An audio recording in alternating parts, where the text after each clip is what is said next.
Bonjour à tous. Eh bien, prenons encore un instant ce matin pour lire et méditer un passage du Livre du ciel de Luisa Picaretta. Au nom du Père qui m'a créé, du Fils qui m'a sauvé et du Saint-Esprit qui me sanctifie. Amen. Jésus, je me plonge en toi, dans ta divine volonté, je m'unis à toi, je m'identifie à toi, je me consume en toi et je viens vraiment me plonger avec tous les hommes de tous les temps, avec toutes les âmes du purgatoire, dans ton acte unique et éternel d'amour, dans ta divine volonté, dans ce grand bain de lumière, de ton sang, de tes mérites, de ta volonté, de ton humanité, de ta divinité. Et je me remplis à ras-bord de tous tes attributs divins. Oui, Seigneur, marque-moi vraiment du sceau de ta divine volonté et remplis mon âme de ta présence, de ta lumière, de ton amour. Je voudrais devenir pour toi une torche d'amour ici-bas et que toute mon humanité puisse te servir et te rendre gloire.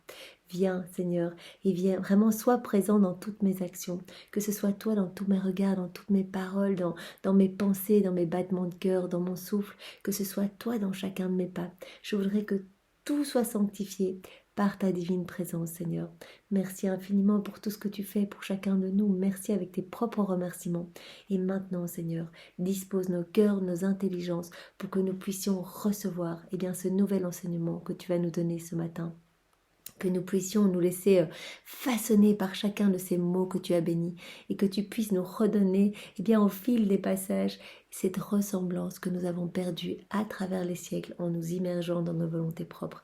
Merci Seigneur de nous envoyer ton Esprit Saint et de parler à travers ma bouche. Je veux vraiment que ce moment soit fait complètement en union avec toi dans ta divine volonté. Alors le passage que nous allons méditer est celui du 2 mars 1921. C'est Louisa qui parle. Me trouvant dans mon état habituel, mon toujours aimable Jésus vint et me dit « Ma fille, le troisième fiat, le que ta volonté soit faite sur la terre comme au ciel, sera comme l'arc-en-ciel apparu dans le ciel après le déluge, qui était un signe de paix annonçant que le déluge était terminé. » Il dit à Louisa que c'est magnifique, ce troisième fiat, donc cette vie dans la divine volonté, ce fiat de la sanctification, cette nouvelle Pentecôte d'amour à laquelle nous sommes tous invités, vraiment, nous sommes invités à nous unir à Jésus continuellement pour qu'il puisse venir dans nos actions, dans nos humanités, prolonger sa vie en nous et que tous nos actes deviennent lumière, éclipsent les ténèbres. Donc il dit, voilà, ce fiat de la sanctification, ça va vraiment être comme un arc-en-ciel. Ça va vraiment rétablir l'harmonie entre le ciel et la terre. Quand le troisième fiat sera connu, les âmes aimantes et désintéressées y entreront pour y vivre. Voilà, le Seigneur va appeler beaucoup d'âmes. Il le dit à Louisa, puisque c'est la première, c'est la chef de file. Il dit, voilà, quand le temps sera venu, il va y avoir beaucoup d'âmes qui vont répondre à l'appel et qui vont m'offrir leur corps pour que je puisse m'en servir, que ces corps deviennent comme des extensions de ma propre humanité et que je puisse, à travers tous ces corps, déverser tous les fruits de ma rédemption pour toucher les âmes, sanctifier d'autres et vraiment pour que le que ta volonté soit faite trouve vraiment son plein aboutissement. Elles seront comme des arcs-en-ciel de paix qui réconcilieront le ciel et la terre en écartant le déluge des péchés qui inondaient la terre. Eh bien oui, une fois de plus, le Seigneur nous dit que actuellement, là, maintenant, depuis des siècles, l'homme est dans un état de péché. Il a quitté la divine volonté. Rappelons-nous, Adam, il avait tout reçu, rempli de la divine science, divine connaissance, divine volonté. Il était rempli de divin à ras-bord. Il ne devait faire que rendre, en fait. Il recevait tout. Et tout ce qui débordait devait repartir vers le ciel en flot de bénédictions, de grâce, de louanges. Ses yeux ne devaient faire qu'être portés vers la Trinité, ses mains levées pour louer, ses pieds n'avancer que vers une plus grande sanctification, etc. Il a quitté cet état de grâce, cette union sanctifiante et il s'est perdu de par sa volonté propre dans tous les vices, les iniquités, les mauvaises choses et de là ont découlé tous les péchés que nous connaissons. Donc l'homme criblé de péché, imbibé de sa volonté propre et le Seigneur nous dit que vraiment ce fiat de la sanctification va pouvoir vraiment être l'achèvement du fiat de la création, ce pourquoi nous avons été créés, du fiat de la rédemption, Jésus qui est venu pour reconnecter toutes nos volontés à la divine volonté. Il dit que vraiment ce fiat de la sanctification qui est le paradis rachèvement total, eh bien, est comme un arc-en-ciel. Vraiment, toutes ces âmes qui vont revenir à cette place d'enfant de Dieu, celle à laquelle eh bien, elles étaient destinées, initialement prévues au sortir des mains du Créateur, eh bien, que ces âmes vont vraiment former comme des arcs-en-ciel, vraiment vont rétablir la douce harmonie, l'équilibre entre le ciel et la terre. Parce que actuellement, eh bien, la Trinité ne peut plus regarder ses enfants. Il nous voit d'en haut, eh bien, tous recouverts d'un manteau d'ordures. Il nous voit même marcher eh bien, la tête en bas, puisque nous étions destinés à vraiment être remplis de lumière, vraiment nos yeux tournés vers le ciel. Et au lieu de ça, eh bien, parce que nous sommes dirigés par nos volontés propres, eh bien, nous sommes la tête en bas. Et c'est cela que j'ai lu dans le tome 19, à la fin du tome 19 hier. Eh bien, l'homme est vraiment comme grattant dans la boue, se recouvrant d'ordures, etc. Et donc, à un moment, la Trinité ne peut plus regarder l'homme comme ça, puisque vraiment, Dieu, le Fils, donc Jésus et Saint-Esprit, souffrent de voir l'homme se perdre, choisir délibérément la noirceur, les ténèbres, courir vers la perdition, etc. Et donc vraiment, à un moment, toutes les âmes qui vont s'offrir à Jésus, vont dire à Jésus, on veut s'unir à toi, viens agir en nous, et on veut vraiment que ce soit toi qui fasses les actions à travers nos corps, que ce soit toi qui regardes à travers nos yeux, etc. Eh bien, toutes ces âmes vont vraiment créer comme un filtre de lumière, comme un arc-en-ciel par lequel eh bien, la Trinité va pouvoir regarder les hommes à nouveau. Donc ça va être comme un petit filtre de lumière et Dieu va pouvoir à nouveau regarder ses enfants sans ressentir vraiment le besoin d'exercer sa justice divine. Donc tous les actes que nous faisons dans la divine volonté eh bien, émettent vraiment une lumière telle que vraiment la justice divine est apaisée. C'est comme si cette lumière recouvrait un petit peu tous les péchés, les horreurs, les iniquités, tout ce qui offense le Seigneur, les blasphèmes, les hérésies, les schismes, tous les péchés de violence, de haine, tout ce qui vraiment eh bien, pose sur nos têtes vraiment une couronne d'ordures, vraiment. Et le Seigneur veut nous retirer cette couronne d'ordures, cette cape remplie de noirceur et nous remettre eh bien, un habit de gloire, une couronne de gloire. Et c'est pour cela eh bien, que Jésus est venu pour refaire toutes nos vies et tout resanctifier, mais il a besoin de pouvoir prolonger sa vie en chacun de nous par eh bien, cette grâce de la vie dans la divine volonté. Donc vraiment, toutes ces âmes qui vont s'abandonner entre les mains de Jésus et dire voilà Jésus, nous voulons vivre dans ta divine volonté, eh bien ces âmes vont devenir comme des arcs-en-ciel de paix qui vont réconcilier. Ça va vraiment être la réconciliation entre la terre et le ciel. Et ces âmes, eh bien, ces arcs-en-ciel vont permettre d'écarter le déluge des péchés qui inondent la terre, tous ces péchés qui résultent de la volonté propre. Mon que ta volonté soit faite trouvera son achèvement en ces âmes. Eh bien, le que ta volonté soit faite sera vraiment pleinement abouti dans toutes les âmes qui s'abandonnent entre les mains de Jésus. Eh bien oui, c'est ce que nous disons. Jésus, que ta volonté soit faite. Jésus, nous nous abandonnons entre tes mains. Jésus, nous voulons que ce soit toi qui agisses. Jésus, nous ne voulons plus réfléchir, essayer de venir agir avec nos volontés propres. Nous laissons tout tomber et nous nous laissons façonner à ton image et à ta ressemblance. Que ta volonté soit faite, Seigneur. Alors que le second fiat me fit descendre sur la terre pour que je vive parmi les hommes, le troisième fiat fera descendre ma volonté dans les âmes, où elle régnera sur la terre comme au ciel. Donc c'est par ce troisième fiat qu'il va y avoir l'union de nos volontés avec la divine volonté. C'est le Seigneur qui va faire descendre sa divine volonté dans tous les cœurs pour que sa divine volonté vienne vraiment se fusionner avec nos volontés propres. Je te veux avec moi dans ma volonté pour préparer l'ère de ma volonté. Il s'adresse à Louisa, il s'adresse à chacun de nous. Il a besoin que le règne de sa divine volonté, que le royaume de sa divine volonté puisse être hâté, puisse être accéléré. Et donc il a besoin de chacun de nous. Il nous dit, j'ai besoin de votre attention. Restez unis à moi. Ce n'est pas difficile, c'est moi qui fais tout le travail, c'est moi qui viens vous purifier. Si vous me le demandez, c'est moi directement qui opère le grand nettoyage de vos âmes. Il suffit de me le demander, il suffit d'avoir cette constance dans la prière et vraiment cette intention de vouloir vous unir à moi et de me consoler, de m'aimer et de me glorifier. Et c'est moi qui opérerai tout le travail. Mais il faut être concentré. C'est pour cela que Jésus parlait à Louisa de ce martyre de l'attention que Marie avait vécu, puisque Marie a vécu toute sa vie dans la divine volonté. Eh bien, même si on a l'impression que la petite vie de Marie est un peu cachée, qu'elle était là, qu'elle balayait, qu'elle se baladait, qu'elle s'occupait de Saint-Joseph, des petits repas, etc., eh bien, Marie n'a été que dans l'intention de rester acte après acte unie au plan de Dieu. Acte après acte, microseconde après microseconde. Et c'est cela le martyre de l'attention. Et c'est à cela que Jésus nous appelle. Voilà, il fait tout le boulot, mais nous devons rester focus pour l'appeler dans chacune de nos actions. C'est-à-dire à chaque instant de notre journée, Jésus, viens, c'est toi qui vas faire cette action. Moi, je ne me rends pas compte, mais au niveau spirituel, tu l'as dit à Louisa, c'est incroyable tout ce qui se passe quand on s'unit à toi. Il y a des âmes qui sont sauvées, des torrents de bénédictions, de grâce dans le ciel pour les âmes du purgatoire, ici-bas pour chacun de nous, ici encore en exil. Les âmes qui sont converties, d'autres sanctifiées, d'autres sauvées, tout juste in extremis de la perdition, etc. Donc c'est tellement magnifique que ne loupons aucun acte et restons vraiment concentrés et vraiment unis à Jésus à chaque instant. Il nous demande vraiment ce martyre de l'attention. Pendant que tu marcheras dans les chemins de ma volonté, l'arc-en-ciel de paix se dessinera en toi et tu deviendras un maillon de connexion entre la divine volonté et la volonté humaine.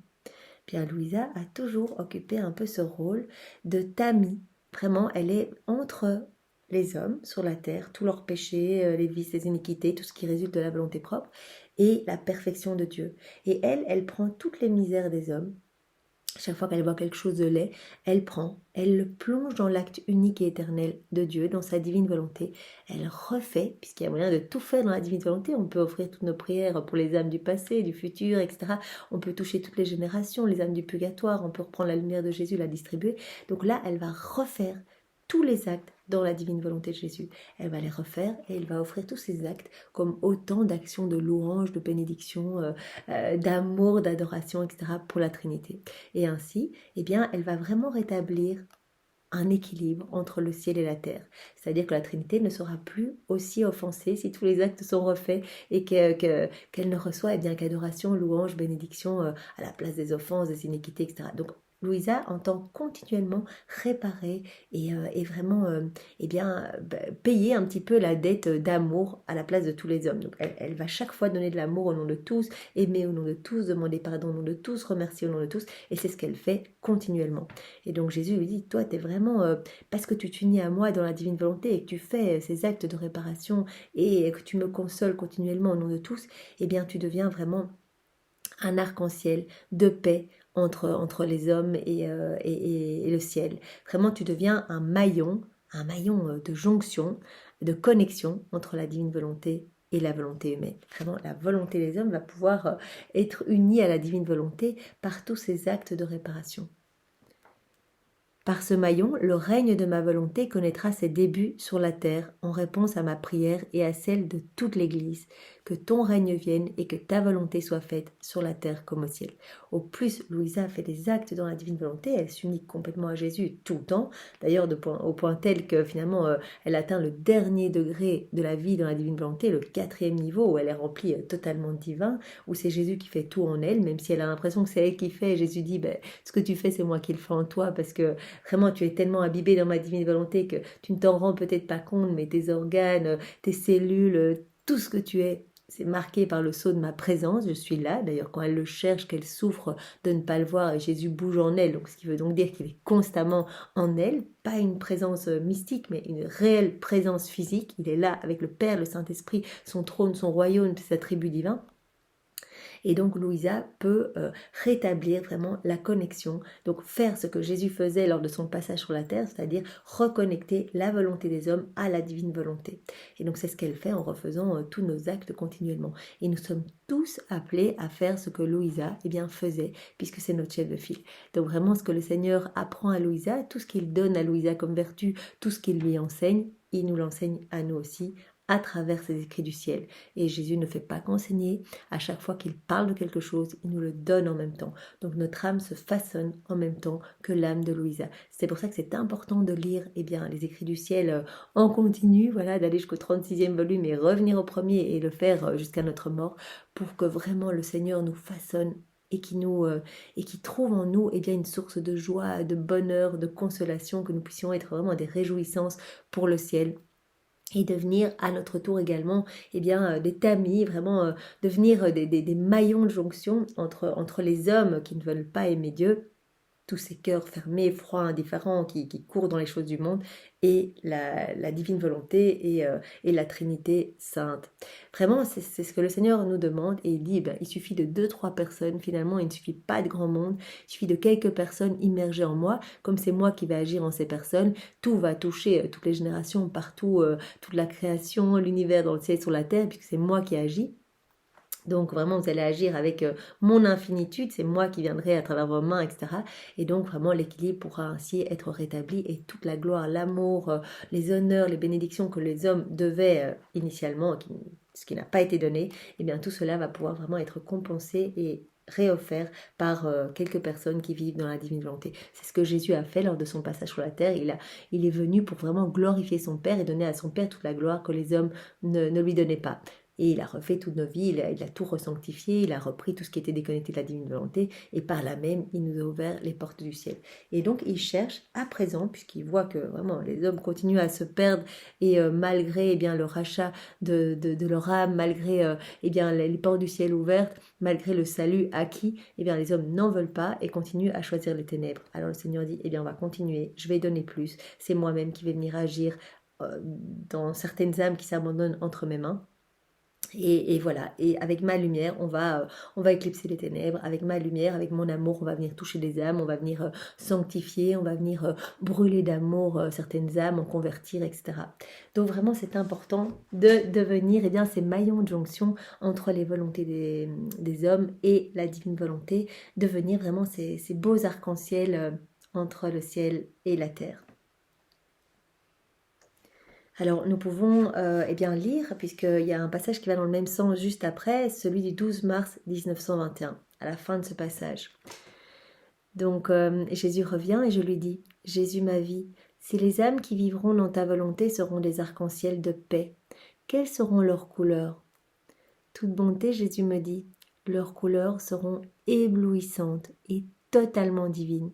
Elles seront amour, bonté, sagesse, puissance, sainteté, miséricorde et justice. Rappelons-nous que le Seigneur, quand il vient s'installer dans nos âmes, il vient avec tous ses attributs divins et vraiment il nous marque de ce qu'il est, lui. Donc il ne va pas s'installer dans un cœur tout noir, rempli de vices, donc il nous nettoie et il nous donne. Donc ça veut dire que petit à petit, au plus nous faisons des actes dans la divine volonté, au plus nous devenons saints, au plus nous recevons cette sainteté divine. Il va faire de nous ici-bas les saints des derniers temps, les apôtres des derniers temps, comme en parlait Saint Louis-Marie Grignon de Montfort. C'est magnifique, il va nous donner ici-bas la vie des bienheureux. Et donc il nous dit, je vais remplir ces âmes de couleurs éblouissantes, d'amour, de ma bonté, de ma sagesse, de ma puissance, de mon intelligence, de ma miséricorde, de ma sainteté, donc la sainteté divine. Donc ce ne sera plus la même chose que les saintetés anciennes, sainteté purement humaine, acquise vraiment par l'exercice de vertu, par des mortifications, etc. Ici, Jésus agit et va donner sa sainteté divine, sa miséricorde, etc. Donc il va venir vraiment remplir l'âme de tout ce qu'il est, lui. Donc c'est vraiment magnifique. Ces couleurs seront comme des lumières dans les ténèbres. Tout ce que Jésus va mettre dans nos cœurs, et tout le monde peut recevoir, vraiment, il n'y a pas de conditions préalables, de personnes un peu plus saintes que d'autres, etc. Tout le monde, aussi pécheur que l'on soit, si nous venons, nous demandons pardon pour nos péchés, Jésus, pardon. Là, je me rends compte que ça fait X années que je t'offense, que je ne pense pas à toi, que je ne vais pas à la messe, que sais-je. Eh bien, Seigneur, je choisis aujourd'hui, je reviens à toi. Je te demande pardon de tout mon cœur. Je te demande vraiment de me laver dans ta miséricorde infinie. Le Seigneur, nous savons, va prendre tous nos péchés, va les sanctifier, va les rendre lumière. Il va se servir vraiment de ce terreau de misère pour vraiment nous élever en sainteté, pour vraiment venir éblouir notre âme, l'ennoblir. Et vraiment, une fois qu'il nous aura vraiment nettoyé, qu'il aura retiré toutes ces mauvaises choses, il va s'établir et il va faire de nous vraiment des merveilles. Il va placer dans notre âme tous ces attributs divins. Et ces attributs, cette lumière qui va émaner de nos cœurs, tout cela, comme il le dit, ça va être des lumières dans les ténèbres de la nuit. Donc, les ténèbres autour de nous, les méchancetés, les vices, les iniquités, toutes ces lumières vont éclairer les ténèbres. elles feront se lever le jour dans les esprits des créatures. Donc, au plus nous sommes à être des petites torches de lumière, de la lumière même de Dieu, des torches d'amour, de l'amour même de Dieu, eh bien, au plus, eh bien, toutes les personnes autour de nous, mais pas que, ça va dans le passé, ça va dans le futur, ça va dans le ciel, ça va partout, eh bien, tous ceux qui vont pouvoir bénéficier de ces lumières, c'est-à-dire tous ceux qui auront le cœur un petit peu ouvert, vont pouvoir eh bien, revenir à la vraie vie, vont pouvoir se tourner vers Jésus et reprendre cette place d'enfant de Dieu. Donc il va y avoir des cadeaux et des cadeaux à profusion pour chacun de nous. Et vraiment, nous pouvons prier tout spécialement pour les pécheurs obstinés qui ont le cœur très dur, très fermé et qui par là même ne reçoivent rien. Eh bien, qu'il y ait quelque chose. Voilà, que tous nos actes soient offerts pour ces âmes en particulier et puis pour toutes les autres âmes, pour que vraiment il puisse se passer quelque chose et que plus personne ne se perde, que plus aucune âme eh bien, ne court vers sa perdition. Merci Seigneur, sois loué, béni et glorifié dans ta divine volonté, au nom de tous. Au nom du Père et du Fils et du Saint-Esprit. Amen. Soyez tous bénis et passez une belle journée dans la divine volonté de Jésus. Au revoir.